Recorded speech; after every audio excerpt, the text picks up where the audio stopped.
north of the border spot of Toronto, where bad things have happened in the past. I hope nothing bad happens this weekend for sure. But the Orioles battling for first place, and the Ravens are on the back fields now, sweating it out. Luke Jones and I will be there all weekend, all week, all month, as training camp now in full bloom. And this gives me a great opportunity to span the globe to bring you the constant variety of NFL coverage. 31 other places. This lady here will be in a bunch of places on the East Coast, including Baltimore on Monday for our little fireworks and a military get-together down at the Purple Crab Cake. She has covered the NFL for a number of years now with the MMQB. And my dear pal, Peter King, she's a senior writer for Sports Illustrated as well. She is Jenny Vrentas. You can follow her out on Twitter. That is spelled Vrentas. Does anybody ever say they want to buy a vowel, Jenny? I know, right? I had a Verizon salesperson once say to me, like, that's a lot of consonants in a row. And I said, well, that's my name. So well, hey, at least there's an intelligence to know the difference between a vowel and a consonant, right? That's true. Got to give them time. Hey, for you last week, and I wanted to get you on last week, and the beauty of the internet, it's like not like a newspaper where it gets folded up under, a dozen of crabs from Costas and thrown away. I think go back and read all of this stuff. It's still very relevant. You guys, as an entity, now I guess 5, 6, 7 years in, whatever it's been since Peter took this pathway and you came and joined him amongst others. The Goodell look that you had a week and a look at the commissioner over a decade, I found that to be a little fascinating summer diversion for me because we talk about Goodell and it really feels like he's been in a closet the last 90 days and there hasn't been much said, there hasn't been much controversy, nobody shot anybody lately, there's been none of that, but here we go again. It's football season. Things are going to happen. They've moved the franchise. They sent 2 other franchises home. But in totality of looking at Roger Goodell, and it's not a complete puzzle yet. We're still in the middle of all of it. But boy, is he unpopular in a lot of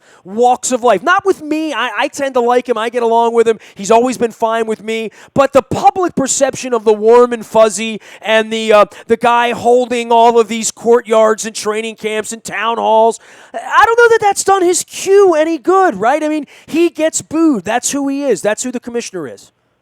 Yeah, and he gets booed kind of relentlessly. I mean, I think the difference at this year's draft was it didn't peter out after a few picks. Every single time he stepped to the podium, he got booed. And I think owners, people around the league noticed it. I mean, his public perception is he's probably the most hated man in sports right now. Why is that? Like, if you really have to pin that down, what makes him so detestable to the rank and file fan? I think a lot of it is just how big the NFL is. I think there's a huge target on the back of the NFL because they're so successful. I think Goodell can say something and get in trouble, and other commissioners could say something along the same lines, and they wouldn't face nearly the same scrutiny. But I think there's also a couple other issues that are really important, too. One is that, the game is facing this health and safety crisis right now, and what is the future of the sport? And so, he faces a lot of challenges on that front, and whatever he's doing in that area, it feels like it's never quite good enough. And then the second thing, I think he brings some of it on himself. I think his public demeanor does not match his private demeanor. I think one-on-one, he's much better than he is in a public forum. But the way he responds to criticism about the Shield or criticism about the sport of football is to become very defiant, and he can come across, even Giants owner John Mara said, he can come across as arrogant or pompous, and that doesn't do him any favors because that's not, people who deal with him on a daily basis, they see something different, but the way he presents himself in public doesn't help him at all. He's a fascinating guy because much like Hillary Clinton in this election, to bring that to the forefront, he's been kind of behind the scenes for a long, long time. He was never really famous. He had never really had press conferences. He had dealt with the media, but more an attaboy behind the scenes. All the football writers sort of knew him as a deal maker, and he was involved even going back to the Ravens moving here back in the 90s. 90s. He was one of the sort of quiet henchmen behind the scenes trying to get the Ravens to Baltimore and keep the peace for Tagliabue at that point. And he studied under Tagliabue, who was similarly chilly, disliked, lawyerly, dispassionate. And at the heart of it, I think for the fans, there is really a question about integrity and what's a truth and what's a lie and what's a little lie and what is just a CYA covering my ass because lawyers are involved. And there's never a point where he opens his mouth where he doesn't walk and talk and look and sound like a lawyer. Yeah, no, I think you're right. I mean, I think the public distrust is a huge part of it, and the player distrust, right? So we're at a point now where, you know, he came into the league as a guy who was going to clean up the game, and now his reputation is that he's a liar or that everything is, you know, they're not being transparent. And that's something that's really hard to fix. I mean, I think that's sort of been the result of several different, you know, issues along the way that he didn't handle as well as he could have, and I think players and the public feel like they're never getting the full truth, whether it comes to, you know, health and safety or Deflategate or whatever it might be. They feel like he and the NFL are sort of obscuring the truth and presenting a different version of it to the public to make it more palatable. Well, and I guess he's been flippant at different points. You know, I know you referenced the Rachel Nichols part where he said, unless you're volunteering, which I don't think you are, we will do that, in regard to a question about Deflategate. And the Deflategate thing, he didn't have to fight this fight, right? He could have just winked and looked the other way and said, my buddy Bobby up in Foxborough had a little air and some footballs. The league doesn't need that. We don't need Tom Brady being hung in but for some reason, and maybe it was some of the behind the closed doors of, look, you guys cheated the first time and I had your ass in this, the Belichick, and, you know, with videotaping. We made the videotapes go away the first time. I'm not doing that again. And then the questions of his relationship with Steve Bisciotti, with Ray Rice, that he curried favors with certain owners and not other owners. And then the whole, the expansion thing where, or not the expansion, the moving to LA thing where everyone in their quarters was trying to get that thing done in Carson, and in the end, Jerry Jones stood on the table and defied Richardson and all the rest of them, and lo and behold, the Rams are in L.A. now. It's been tumultuous, but he really is in a no-win position because his job really is about those 32 billionaires keeping him in that job. He really doesn't have to please anybody else. Right, and that's exactly right. So, you know, his contract's up in 2019, and it's the 32 owners that vote to decide, you know, extending him, or they pick who sits in that chair. He needs 24 of the 32 owners to support him and continuing to sit in that chair. And John Mara said if there were an election tomorrow, an overwhelming majority would reelect him. You know, Art Rooney and Jerry Jones basically said he's going to be commissioner into the next decade or as far as we can see into the future. So he does have the support of core owners. Well, he has an institutional knowledge that no one could possibly ever have. I mean, he kind of came there before he started shaving, right? Like, he literally knows where every bone over the last 30 years of the NFL is buried. They could never go outside the league and find anybody that would have that. Right, that's exactly right. And I think that's a lot of it. I think they feel like, you know, the old school owners liked the fact that he worked his way up through the league, right? That he basically, that's the only place he's ever worked for the most part, except for a year or two with the Jets, I guess. But he's always worked in the NFL, worked his way up. And the new school owners like the fact that he brings in new revenue streams. That's always been a strength of him before he was commissioner. That's a big reason why he got the job back in 2006, was he knew how to create new revenue. He was a good negotiator. So all of those things, I mean, right now the business is growing. It's at, you know, it's reaching an unprecedented amount of people. It's pulling in an unprecedented amount of money. And so because of that, despite all of the issues, the ups and downs, the roller coaster ride of the last 10 years, the business has never been better. So the owners say, okay, we're sticking by him. This is our guy.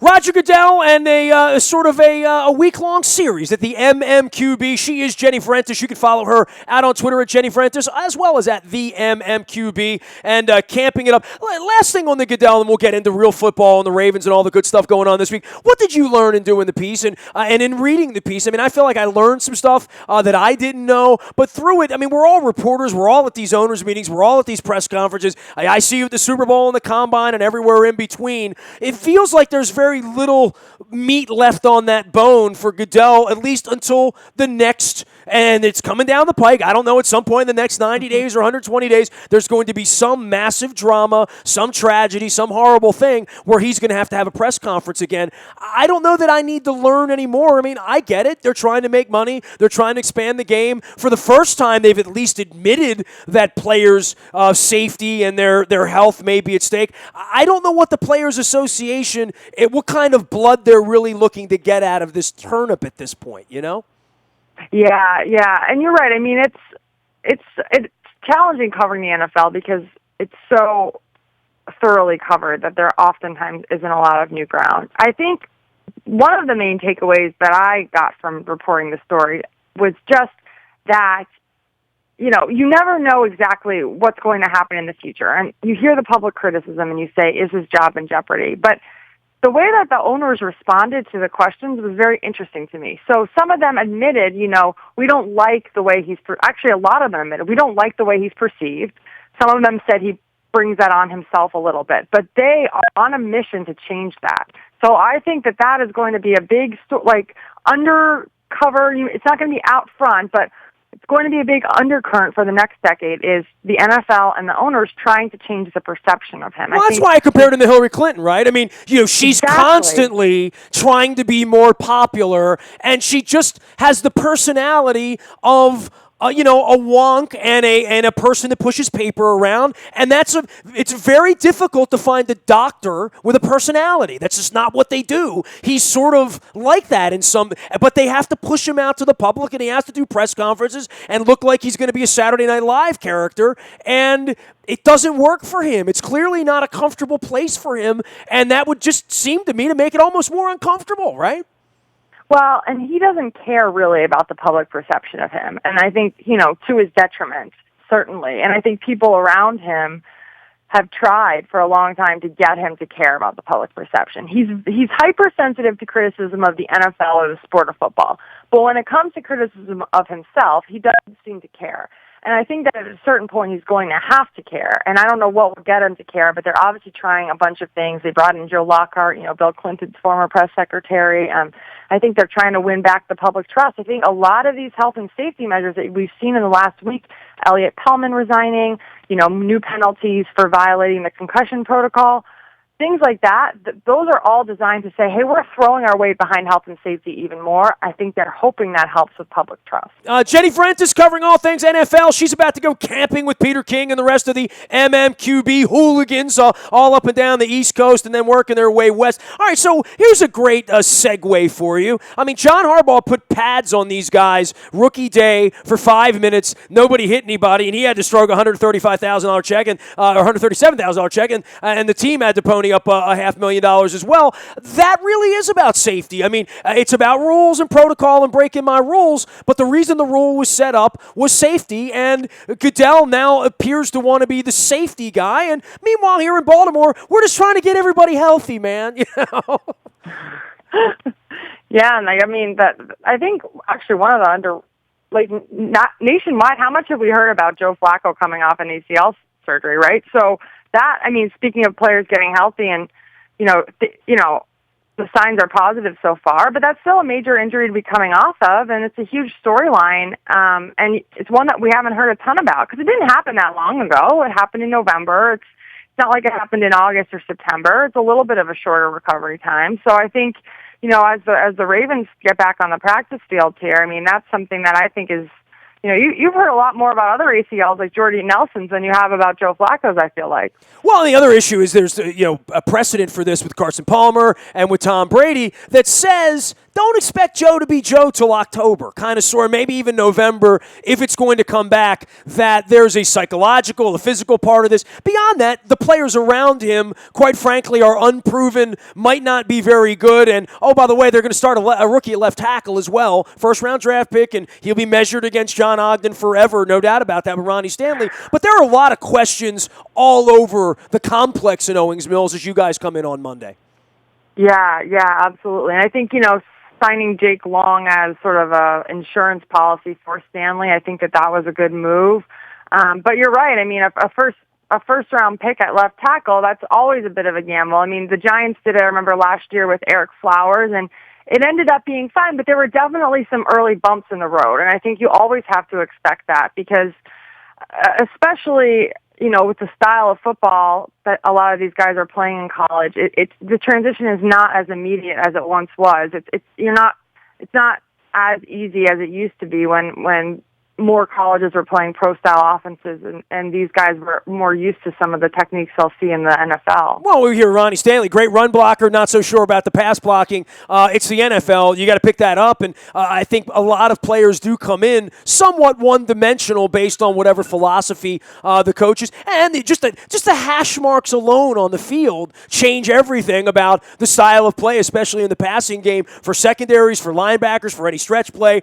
Jenny Frent is going to be up and down the East Coast. Now, you guys are camping at the MMQB. I don't think anybody has more fun or covers football with more wisdom than your gang there. And of my great affection, longtime affection, and respect for Peter and what you guys are doing. But this seems to be, if I could be an honorary MMQBer for a week, this would be the week I'd want to do it. I'd want to go out there and sweat with you guys in Latrobe and in Mankato State and all these other places you're headed. Is this as fun as it looks on the outside?